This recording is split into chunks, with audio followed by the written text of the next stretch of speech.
Wanadhani ya bongo lala. Tumejamu sijifanye uja notice. Wanadhani ya bongo lala. Tumejamu sijifanye uja notice. Wambie punde imechoka sana. Tumejamu sijifanye uja notice. Wambie punde imechoka sana. Tumejamu sijifanye uja notice. Get ready, get ready, get ready, get ready, get ready, get ready, get ready. Kasmuel, toka hapa na hizi masuti zako takataka, na hii matai yako, na hii manywele yako matakataka, na hii magogos.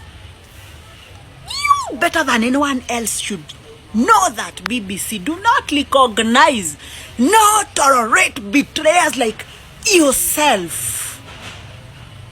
Toka hapa before tufungue macho zetu, na usitusumbue na hizi makizunguzunguzungu mingi ya takataka.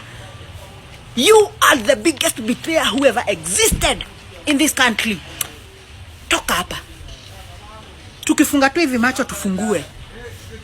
Kwenda huko kwenye ulienda. Usitutaje.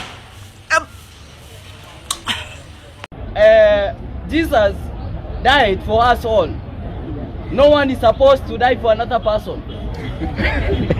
Jesus was enough. And what we can say is this.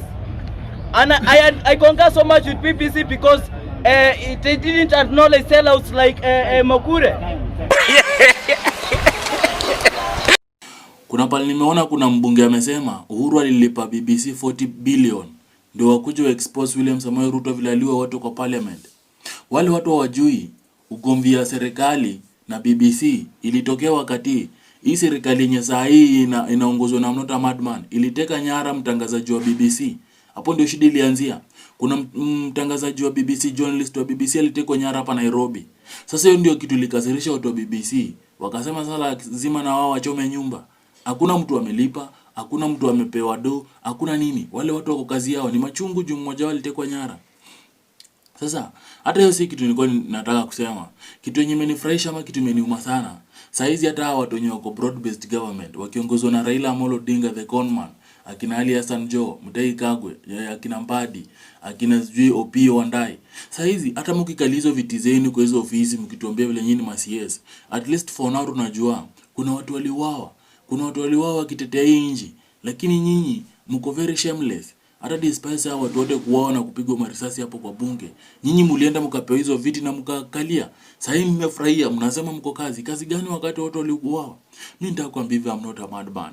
It's high time mchukue Raila Amolo Odinga, mkuje apologize kwa watu. At least tu hapo ndo mnaweza pata amani kiasi. Si mnaona hata ile nilisikia kuna kandoli ile kataa kufanya kazi huko majuu. Jamaa anawasha kandoli linakataa. Imagine wewe mko watu over 500,000 like wote kandoli zao zimewaka. Yako iwaki. Inafujue kuna message unapewa. Commander, I sympathize with you people. Kama ndo akili yenye your member of parliament anatumia, mjue hata iwafanyia anything, he'll never do anything for his constituency. Eti people die all the time and people move on, and they have moved on. Now waka consolidate the country or whatever he said. This man anaongea ni kama it's not people's lives that were lost. Ni kama ni ngombe zilichinjwa na tuka move on. It's people who lost their lives. People lost their lives. Do you people understand that? And you're here comparing Kenya to Capitol Hill and the UK. You people, wacha nirudie tena in case hamkuelewa. You're the bottom of the food chain. You wield no real power. Kenya is a third world country and you people need to come to terms with it. But our generation is going to change this narrative. You people are the bootlickers. Mimi sasa ndio nimeelewa kwa nini Museveni aendangi hizi vitu za majuu huko. Sijui kuna president amefanya nini America, sijui wapi upate Museveni ameenda. Hakuna siku utaipata Museveni. Leo ndio nimekuja kugundua mbona president wa Tanzania alikuwa anaitwa Magufuli alikufa kama hajaienda America. Alikufa kama hajaienda hata kuapisha mtu yote kwa hizo nchi za nje. Ndio maana nimekuja kugundua wale majamaa walikuwa watu wanajiheshimu, watu wanapenda nchi zao, watu wanapenda maendeleo kwa nchi zao, na watu wanapenda wananchi wao. Si kama mnota madman wakiwa na Tom and Jerry, kazi yao tu ni kuzurura. Jamaa ametoka China aje kuja Kenya, ndio huyo amepita paka Italy. Jamaa ndio huyo hata pesa zenye alipewa China na zile mashini za kupiga chapo sijui ameuza Italy, sijui pesa zenye alipewa loan ametumia Italy. Mimi sijui, sina habari. Lakini chenye najua zile pesa zenye alipewa loan na mashini ya chapo haitafika Kenya. Hiyo najua hivyo.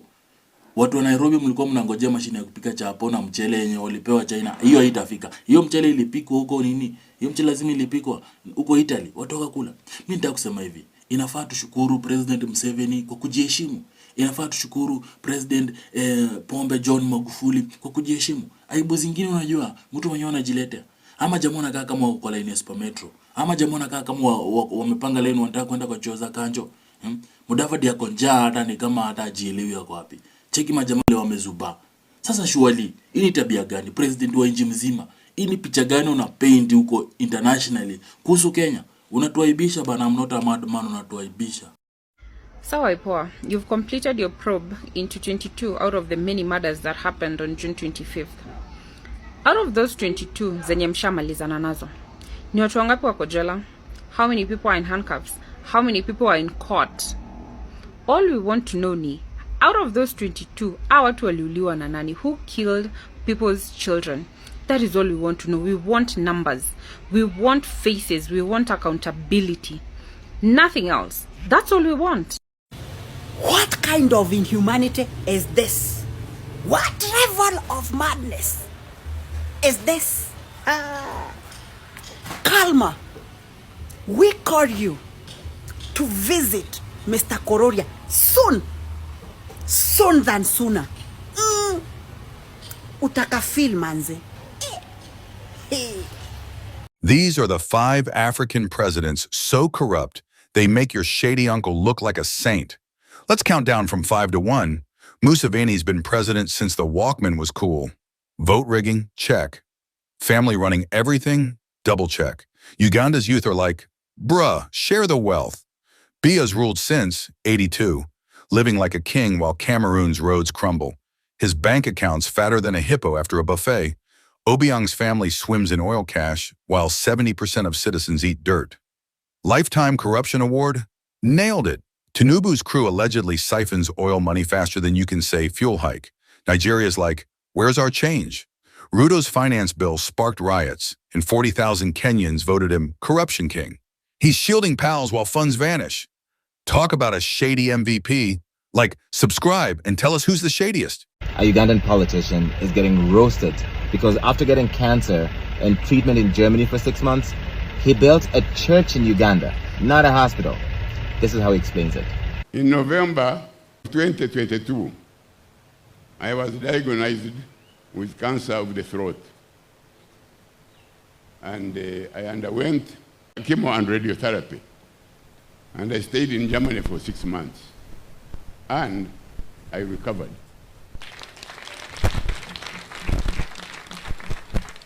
When I got up out of that nasty experience, I promised God and myself that I will build him a church in his honor.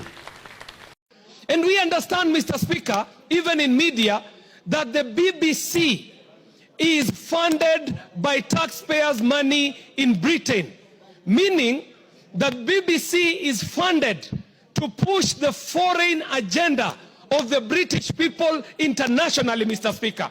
And so we must know, is BBC speaking as a mouthpiece of the government and the people of Britain? Or what is it that the BBC is doing? Could it be an attempt to untwist this country so that they can rescind on the rider that we put on their training of the Batuk units in Kenya, Mr. Speaker, and perpetuate a history of extractive economy, oppressive economy, and exploitative economy in a very unfair trade balance between Kenya and the UK. Mr. Speaker, even as we debate this matter, it is not lost to us that yes, there were unfavorable events that took place in the time and the lead up to the finance bill. Yeah, I really appreciate the love that you're showing me. And I'm just thinking of saying this right now, because a lot of you have been asking me to seek asylum. I don't know to go where, UK, Russia, I don't know, Egypt, Uganda, Nigeria, I don't know, but this is what I have to say.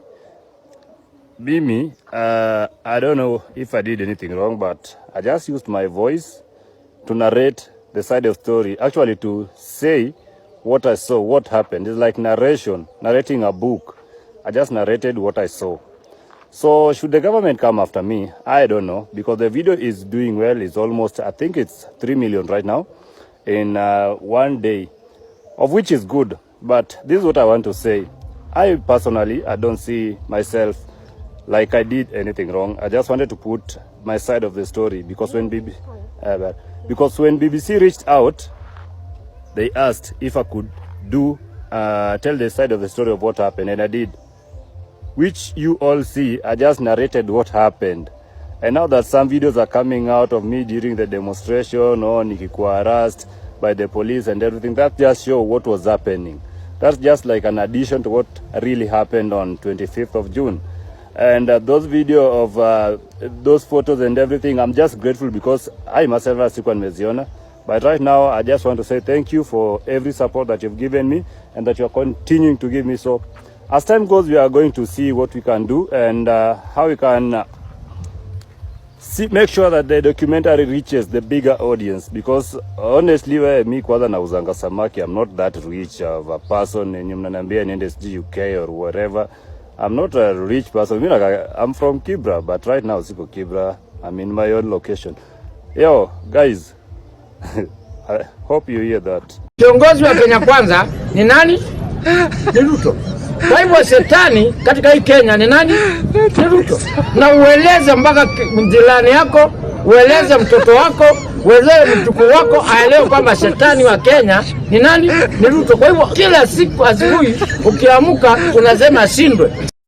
Na vitu zina happen in country ikifika 2027 na uko 18 plus tukupate bila kura. Ai!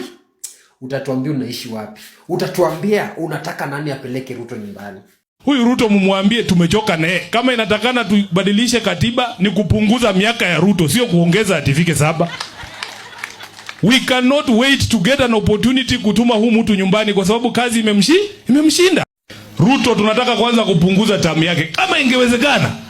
Kama ingewezekana hii mwaka ingeisha kama huyu mtu amekaa kwa yukiti. Aende nyumbani, kazi imemshinda. You like me, why them a fight me?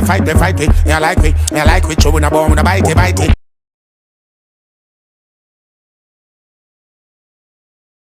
We don't trust them even if we bust them. We don't trust them, stay far, not touch them. We don't trust them, hope your man a suck them. Informer me say you must them.